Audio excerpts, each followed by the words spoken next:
sort of large corporates, and I went into them basically just saying, you know what, I'm a young person, and I think I can help you better engage other young people because of the fact of I'm the same age as them, and I've got this knowledge I've built up around the social networks. And this obviously helped grow the company, but then from the ambassadorial side of things, this then led to people like Buckingham Palace saying, you know, we want to engage more young people and want to get more young people doing things like Duke of Edinburgh and the IDEA Award, which is like their new version of the Duke of Edinburgh, but around tech skills. And they were like, having somebody like you to help us know how to reach them is going to be really beneficial. So that's then almost linked up to that side of things. We're going to come back to Buckingham Palace in a minute because of obviously the royal foray that's been going on. Luke, such a pleasure to meet you.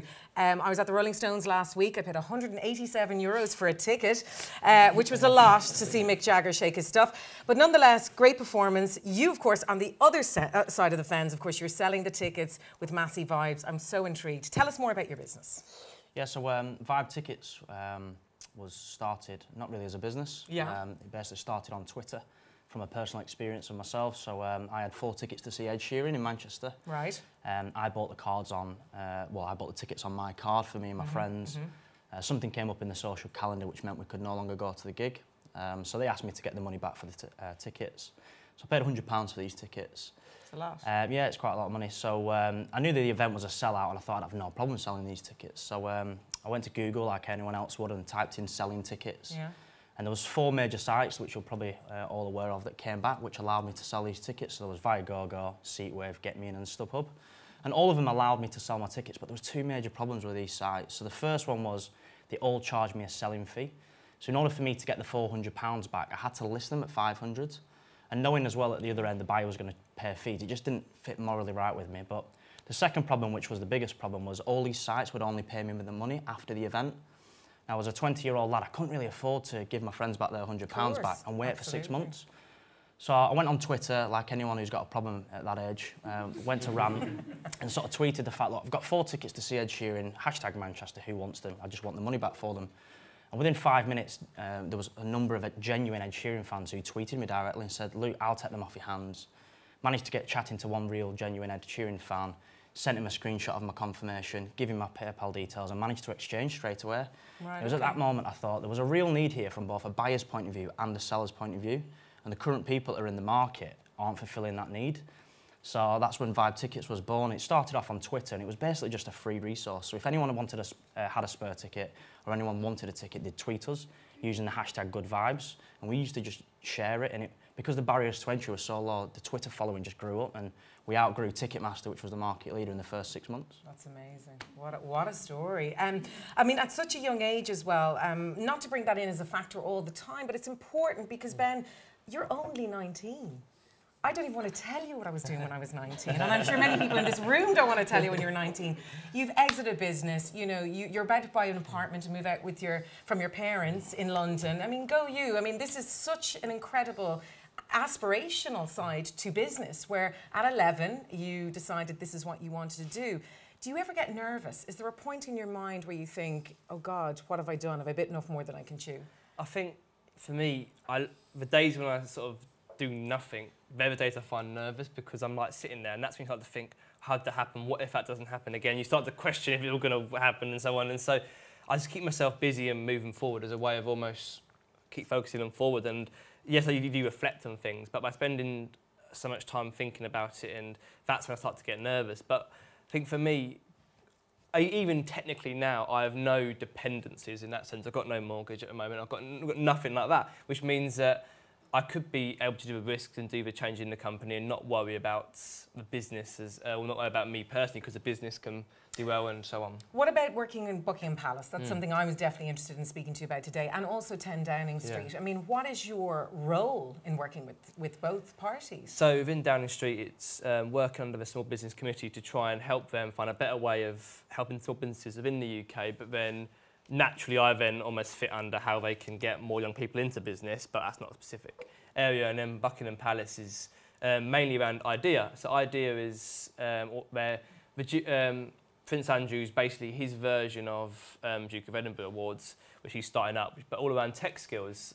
So it's all about how better way can they reach more people, young and old, any age, across the world, to upskill them in tech. And that could be as simple as how to write an email or what is blockchain. So it's quite a variety of things they're trying to teach, but trying to help them do that, and obviously that links to other parts of Palace as well. So when we're talking about, business changing, Luke, your business has changed so much because you only started it when you were 20, and now 5 years later you have, Richard Branson championing you like we saw on your show reel. It's so impressive. I mean, is there a point where you also think to yourself, this wasn't something I thought I'd set out to do, or am I lucky, or was it just the business plan worked out? What made you tick in order to make Luke Massie so big at the moment? There's about 19 questions in that one, but... That's me.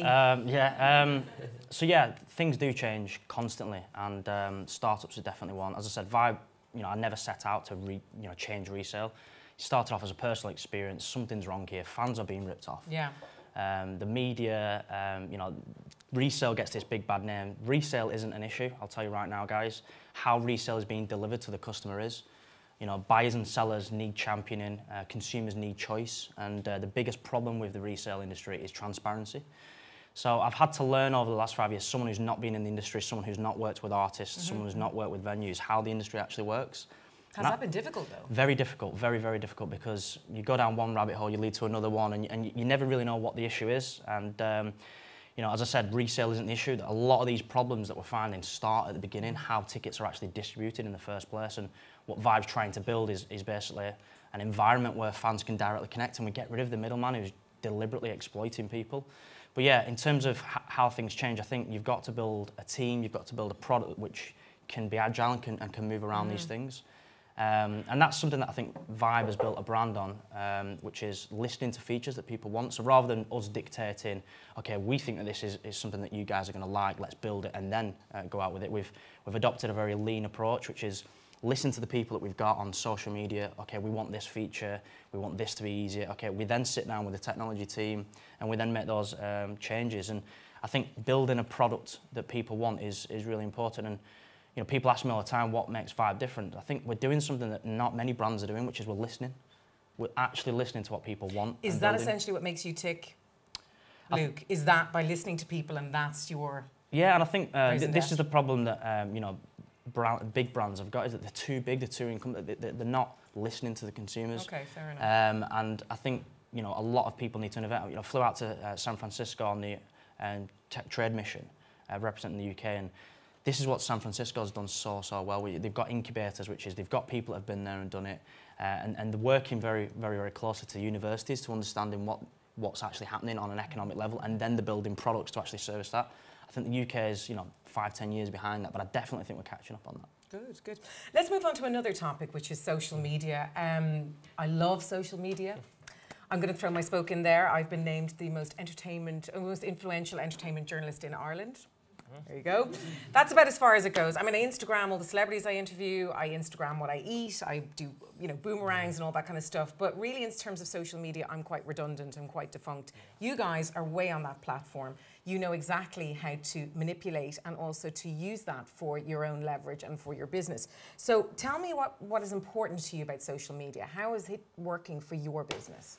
I think for me, social media was what we were selling for most of it, so it worked in that sense. But I think behind social media is we've never consumed this level of content ever before, especially my generation as such. And so social media is enabling that demand for seeing more and more. And that's shown by people want instant content, less of scheduled stuff, which is why you're seeing things like Instagram stories and so on being so popular compared to pre-scheduled tweets. And I say where this all links around is, I think that social media can be very powerful, but can also scare a lot of people.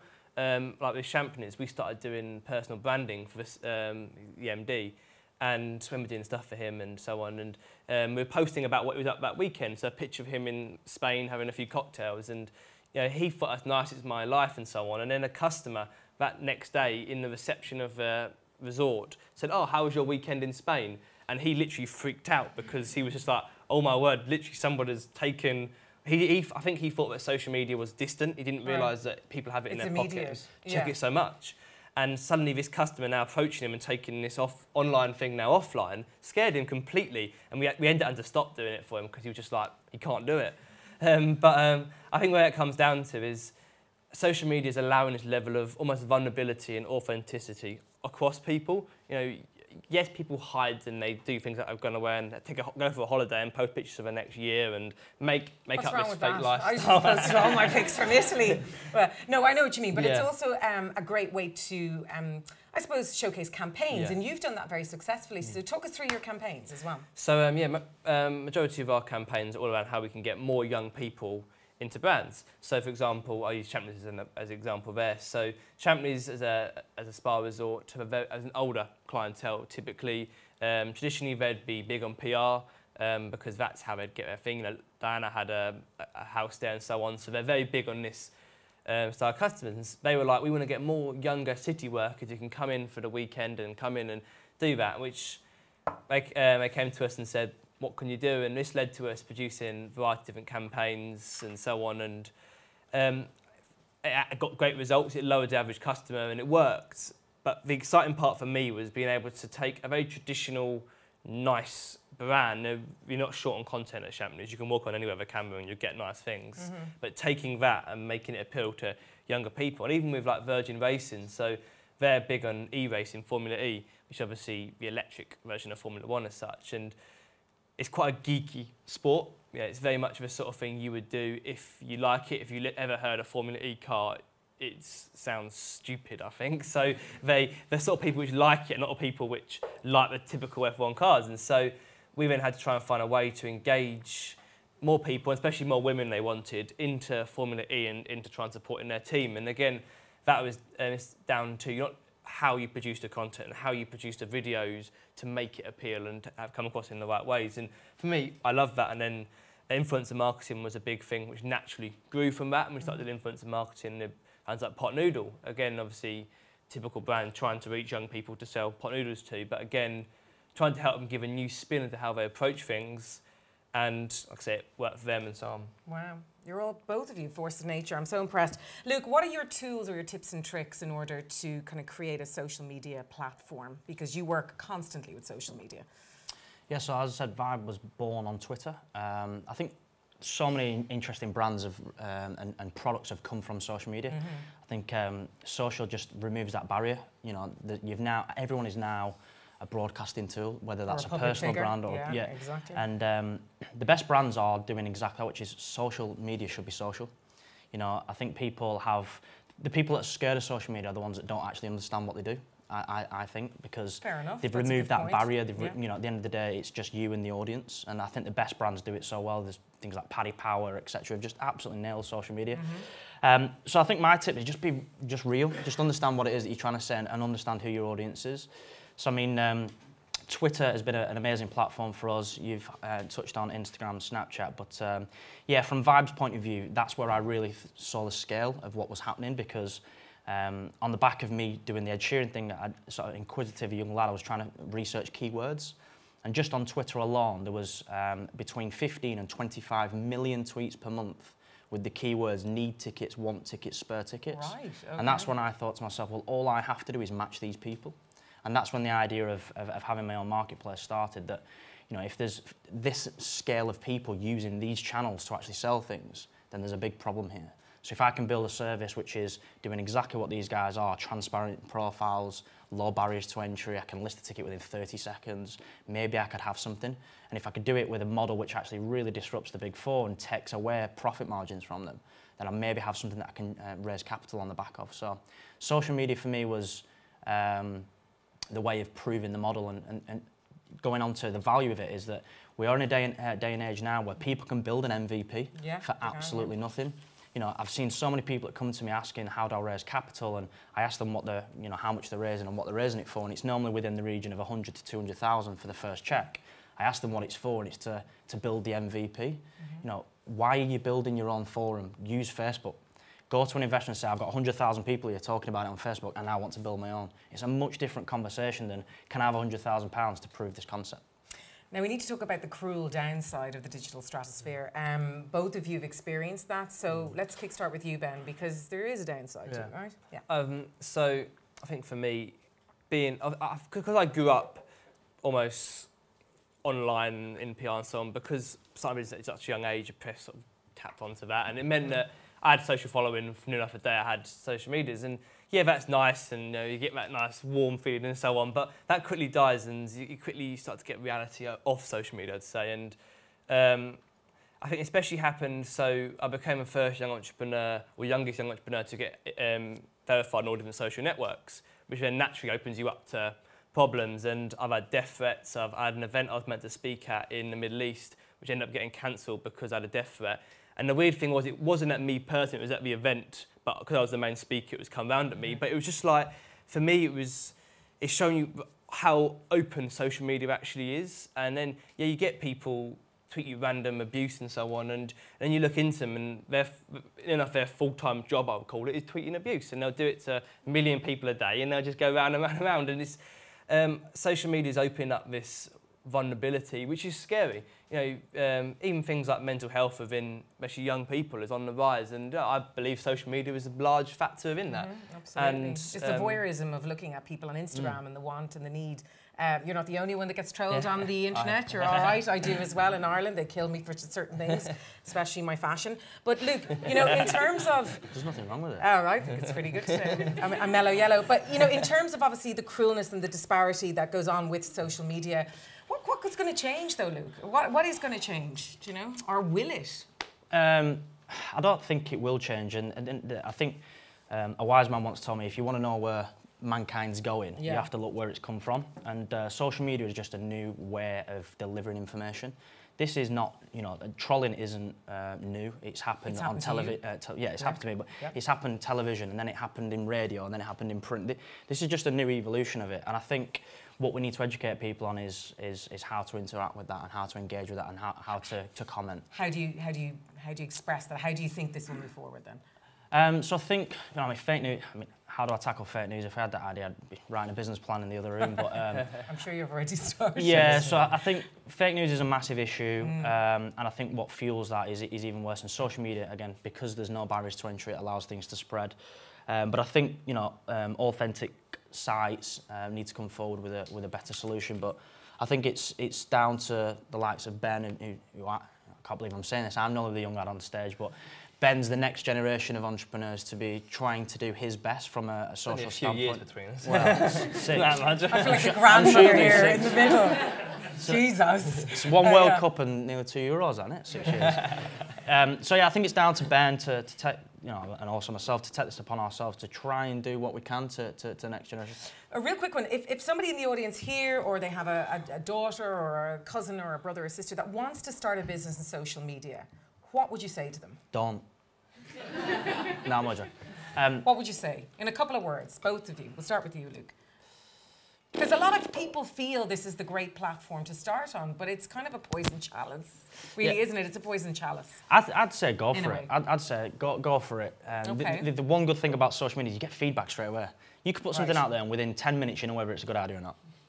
So just put something out there and take that upon yourself and run with it, and just constantly tweak and pivot and tweak and pivot. And before you know it, you've got something in 12 months' time, which is, I've got 1,000 people here that have told me over this, that this is what's needed. And it's soundproof to yourself. I can't even imagine what it would have been like trying to create a business 30 years ago, where you would have had 3 years of building something and then someone to say they didn't want it. Right, okay. I couldn't imagine that. Whereas in this day and age, I said, put something out there. You've got feedback. So put it out there and see where the axe may fall. Yes, yeah? I think so. Ben? I'd say learn how to use a social network from a non-business point of view first. And that's what helped me in the sense of coming at it and just saying, well, I know how to tweet, I know how to post a picture and get likes. I get it from my personal photos. And so how can I apply those principles to brands? The other thing I'd say is let them know the almost reality of social network. They are companies. Therefore, you are at their mercy in a sense when it comes to how you have to work. And at one point we were going to start, those of you might know Hootsuite, that sort of social media posting tools. We were going to start one at one point. I was ready to launch one, create it, and then I had the plans ready about to start building, and then suddenly I met with some of the guys at social networks, and they were just like, look, you can do it, but you get more impressions than if you post it direct, because that's what we want. And suddenly these social networks can even shut down a whole entire industry because they're saying, no, we want to do it ourselves. And they've got so much power, which is a good and bad thing. But what that means is when it comes to managing social media campaigns, you have to remember that at the end of the day, what you're posting onto is a business. and you have to bear that in mind, I'd say. Absolutely. Now, the next thing I want to talk about is education and entrepreneurial development. As we know, Ben is 19, but Ben, at 11, if you were watching the show reel, you started your business. So you bypassed basically all the educational system.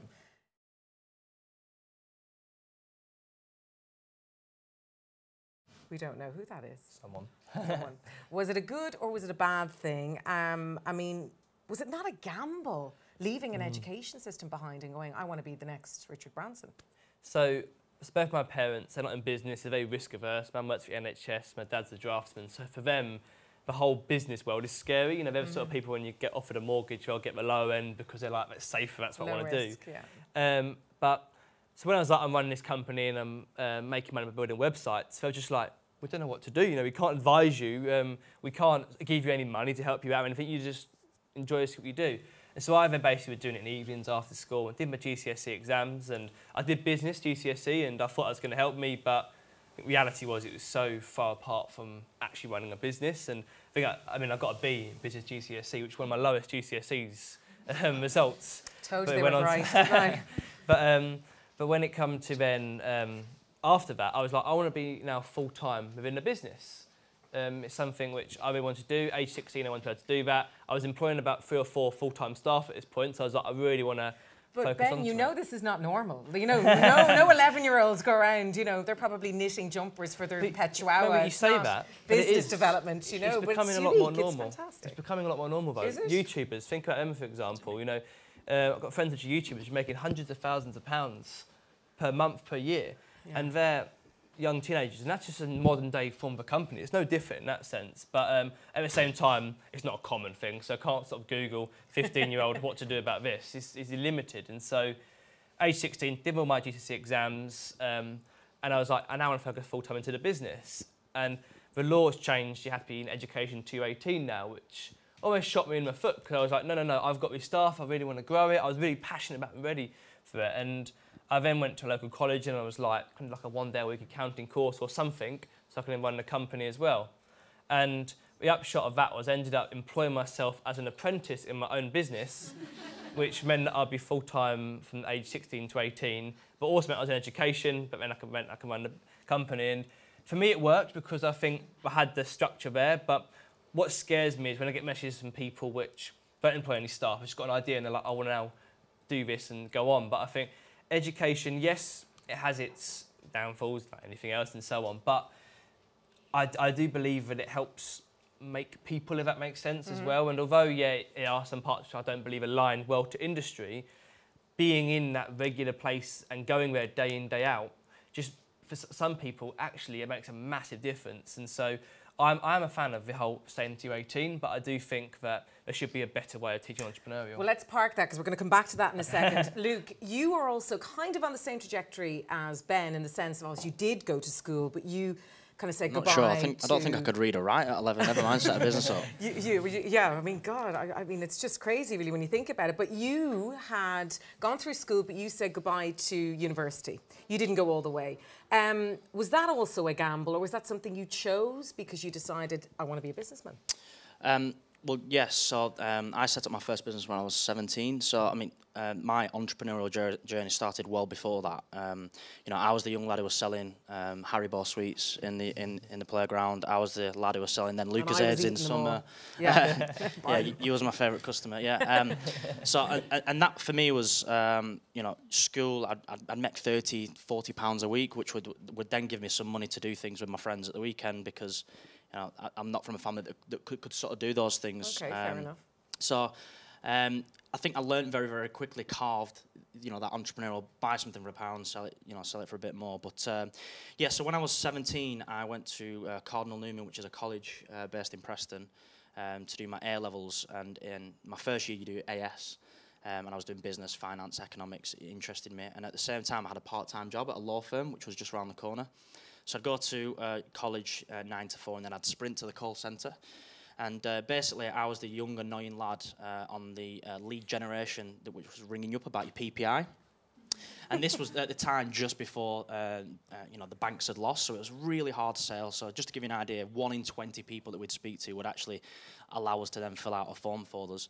And something amazing happened. I was only there for 3 months, but it came out that the banks had lost and the floodgates completely opened. So rather than converting 1 in 20, we were converting 1 in 2. So every other person we spoke to on the phone would then fill out a form for us. And I started looking at this process, and I was like, what's actually happening here? I'm working for a lead generation company, which is part of the law firm. It's unregulated. All that's actually happening is I'm filling out a form here and representing the client. I thought, I can do this myself. So I was the top salesman even though I was part-time, and I managed to save up £3,000. Jordan Belfort right there. Well, not quite. Wolf of Wall Street. No. I wasn't doing cocaine at that age.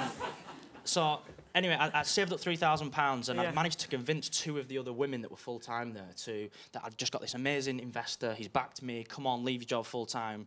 We're setting up our own company. You can keep 50% of the commission you're making. They were earning 5% at the time, so they were thinking numbers.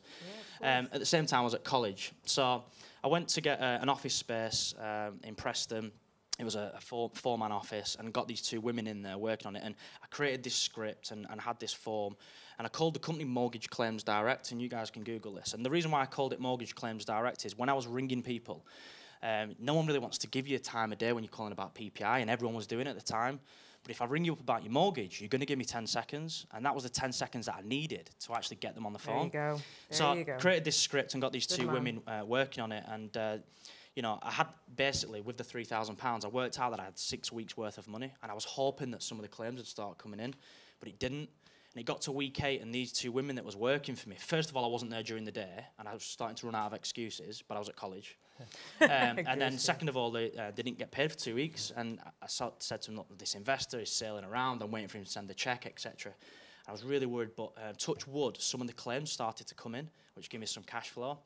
Anyway, fast forward 11 months, the business got acquired for $94,000 a week before my 18th birthday. My God. And that sort of set my entrepreneurial journey. At the same time, I'd been accepted to go to Lancaster University to study business. And it was the same year that fees had gone up from $3,000 a year to $9,000 a year. So I'm a young lad, I've got £94,000 sat in my pocket. I'm from a council estate, and I was looking at the education system thinking, do I want to spend £40,000 to learn from a lecturer who's never done business to tell me how to do business? And that's when I decided that, no. Is now the time to tell you that both my parents are teachers? No, I mean, they are. But in terms of the education system, obviously we've all gone through it, but you both have decided to shun it in many ways. Can I ask you a blunt question? Was money the drive for your business? The hunger and the need or the want or the love or the passion, the desire to have money, was that the driving force? Or was it just wanting to have a business? When you're 11, money, of course, is the driving. I'm not going to knock it about. Your sweet shop's loving you. But I'd say when I was then 15, 16, and it got to a point where financially, I was earning more than my parents at that point. And so financially, I was in this sort of uncharted territory for our family. So it was like, at that point, I mean, my parents are very grounded me, and they keep me grounded in that sense. And so for them, when I was earning sort of money, they were saying, right, the first thing is meet a financial advisor, get it invested, get it put away, and so on. And that then almost changed my outlook upon money and upon the world. And I'd say then, what interests me a lot more was actually the creative campaigns, and that's what led to me exiting the company, because I wanted to do more of these bigger creative campaigns, but we weren't big enough to be able to go and do the multi-million-pound big things. We were sort of stuck on the medium thing, which isn't a bad thing, but there's a lot of pitching and more sort of documenting than there are creativity and those sort of things. And I was like, I enjoy the creative part.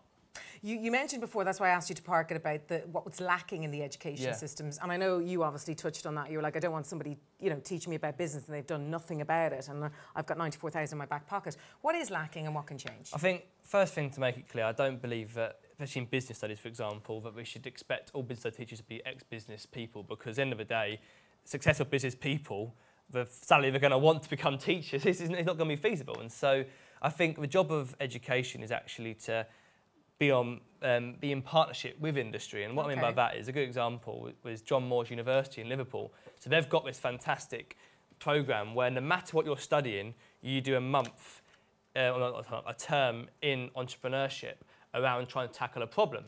And that could be whether you're studying engineering, it could be whether you're studying business or anything.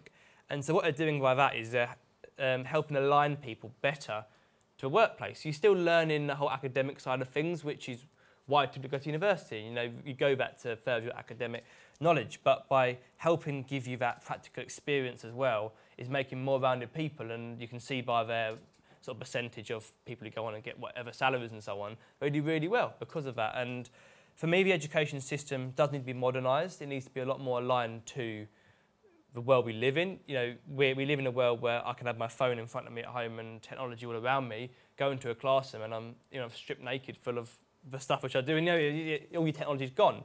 So we need to better align that, but at the same time, some people which are out there calling for teachers to be better trained in industry or teachers to do better sort of things. At the end of the day, we're at a shortage of teachers, so we can't sit here and try and demand more in that sense. We need to find a better way of equipping them to do what they need to do. Okay, Luke, do you agree? Because you touched on it there as well. Off you go, there's your platform. So I believe that I agree with what Ben says. We can't expect teachers to be from business backgrounds. But I think that's how we're packaging that up and delivering that to young people. Again, go back to my experience of America, is that what you've actually got is you've got entrepreneurs who see the value in paying it forward. So you have got entrepreneurs that are spending time within these education systems going, this is the system and that's brilliant. And that's, you know, Ben's touching on there is how do we equip people that's better. But at the end of the day, you're still trying to equip them to fit into a system. Now, an entrepreneur doesn't fit into a system naturally. And trying to get advice from someone who doesn't fit into the system and can spot those opportunities and can then carve their own future is something that is a completely different skill. And I think that, and I would love to do this, is pay it back myself. So once you've started to achieve things, I think it's on us ourselves to then create the next set of entrepreneurs. Well, that's very commendable. And also the learnings that you've done. It's not how to do things, it's how not to do things. So, you know, we'll probably touch on it, but there's learnings that I've had even so recently, which is if I can then advise someone on the next look, watch out for this. This is what you really need to evolve. That's value. You know, some of my mentors, including Richard, has said, you know, think bigger, etc., and that's brilliant. But the best value you can get is, by the way, I did this. That's going to come and bite you on the arse. Don't do it. That is the value. You know, that's the value right there and then. And yeah, I think there's challenges, and we could spend hours on this about the education system, what it's looking like, etc. But I think there's the two arguments: is the current system designed to actually accelerate or help people, or is the current system designed to stay where it is? And then how do we address that? All right, okay. Let's move on to our next topic, which is thriving out of your comfort zone. Now, I think we've kind of touched on a lot of that already, but you know, you talked about mentors. Richard Branson is both in your storylines and in both of your show reels. He's actually my boss as well for Virgin Media in Ireland. That's my TV show is under him. But in terms of having a mentor such as Richard, what does that mean to you? So for me, obviously being in this world where I couldn't seek immediate business advice, I was like, I need to get people around me which can support me and help me tell me what to do. And it's the simple things like, have you done your self-assessment return, which I'd never know to do. And so I took a decision to try and find mentors and start off locally. You know, start off by just touching people and say, you know what, you're a local accountant, do you mind giving me a bit of support and so on. And then when I started speaking at conferences, you then start to meet sort of people of partly greater influence, but more people which have almost got that wider experience and national level, which is where I wanted to be. And these people which had gone on to make multi-million-pound companies or gone on to go and sell and so on. But having people which I then almost aspired to be like as my mentor then made me more wanting to achieve it. And I think I almost valued their advice a bit more because I almost could see how that could work. And so I made it a mission to try and find them. And so at conferences and events, I'd say, can meet up for a coffee. And then over time, start to surround myself with people who can support me. And I think you meet people which you don't want to take their advice because you know, I think everyone will give you advice about something if you ask them, typically. And whether that's the right advice or wrong advice is down to you. And initially, I took the wrong advice, and I'd say in some cases where it wasn't detrimental to the company, but just things which you wouldn't typically do when running a business, but that mentor would say, do it, so I go, oh, I'll do it. So I think once I learned that level of resilience and learning who I was as a person, because at this age, I'm still going through puberty, I'm still learning who I am, you know, I was like, by learning a bit more about me and my values, I could then get mentors which support that. To change how things had been done for a number of years, and I'm trying to change how a number of things have been done for years. So I think he could then give me advice on a personal level outside of Virgin or outside of Vibe to Richard to Luke, which is, here's how I do it. And that's then, again, as I said, where I got the value, which was picking up on things of what not to do, because it might not affect you now, or you might get some short-term press from it, but it's really going to damage who you are as a person. And yeah, the comfort zone for me is actually embracing where I've come from, that it's who I am now. It's the reason why I sold sweets at schools, so I could go swimming and have a bit of pocket change. That's who I am. Don't shy away from that, and make sure that the people I employ, the people that within the company, the people that I engage with understand that story. And I think, your comfort zone is something that you should, I think, embrace and identify what your strengths are and what your weaknesses are, and don't shy away from it, because they do come a cropper. And it is sometimes just as important of what you're not as what you are. I mean, in terms of family, I'd like to touch that on you'd mentioned your parents. What did your parents think of all of this? I mean, at such a young age, doing what you were doing. That's out of a comfort zone for them, I'm sure. Well, definitely for my mum. So my mum's unemployed, one of 5, from a traveller community, settled down with my dad then left. So I'm one of 5. So we talk about inspiration. My mum's one of my biggest inspirations. Aww. Someone who grew up on £68 a week from benefits. I mean, that's another conversation about politics and stuff like that, but how I've then changed my view as a business owner, changing from Labour at the beginning, who were the party who supported my mum, to now being supporting the Conservative and wanting innovation and enterprise to happen in the UK. But yeah, my mum still doesn't understand what I do, which is fine, but as long as she's supported. And then my dad is from a sales background, and he's probably selling me to people more than he is probably selling his product, which I keep telling him if he was that good and focused on what he was doing, he'd be in a better position than he is. But it's quite hard to give your dad advice, because they just don't listen, But no, they don't. They don't. Guys, a massive round of applause. These 2 gorgeous gentlemen, inspirational millennials, you guys say. Well done. Thanks very much.